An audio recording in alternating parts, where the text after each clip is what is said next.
How's it going, guys? YomiTosh here, back with another video, and I'm pleased to present you with the Peak Design Leash. So I currently got my hands on the Lumix G80 up from my Lumix G7, and I have to say I love the IBIS. So it was raining, so I decided to do a voiceover. So this is 4K footage of the G80. Looks really pristine. Pretty much the same as the G7, but that IBIS makes it a lot smoother. So yeah, I got my G80 and I got the regular strap with the G80, but I wasn't feeling it. I really wanted something to embody like the new camera, the achievement, the moving to greater heights kind of like thing. So I decided to pick up a Peak Design Leash, and not just because it was the cheapest one, but it's also really functional as well. So I really do like the ankle links, and they can hold up quite a lot of weight, so that's really good. And yeah, the fabric is also really nice as well. So taking a look at the box now, it has like a really nice premium box, so like with a magnetic latch, and in there you can have a brief look at the ankle link and the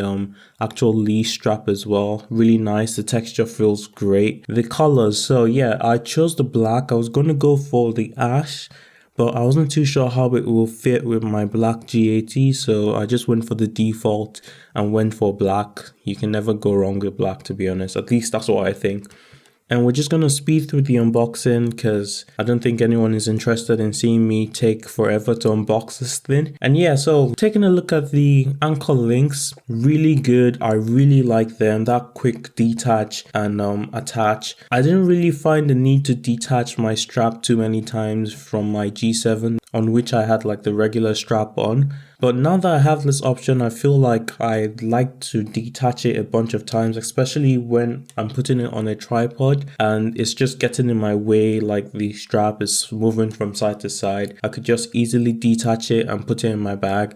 And I'm also a fan of the sling style method of attaching the leash, so that's really cool. So inside the little bag you get an Allen key, you get an extra ankle link, and you get this thing I thought was a sticker but I haven't confirmed it, and you get the last kind of like a plate that you can attach to the bottom of your camera to serve as another point where you can fix your ankle links to, and the bag itself, which is really handy. And you can also fold up the leash to a really compact size and just put it all inside the bag. That's really great. And yeah, we'll just fast forward to me latching on the leash to the ankle links. And as you can see, it's really easy. You just slide it in and it locks into place. To remove it, you push on it and you slide it out. Really nice and really handy. And upcoming in this video, there's going to be a demonstration of me using the leash in the different ways possible. Not all the ways though, I forgot to do one. And hopefully you guys enjoyed this video. Make sure you leave a comment for any question you might have on this leash. And yeah, I'm really loving this Peak Design, and I might actually go out and get some more Peak Design products. And thanks for watching. YomiTosh here, signing out. #FindYourPeak.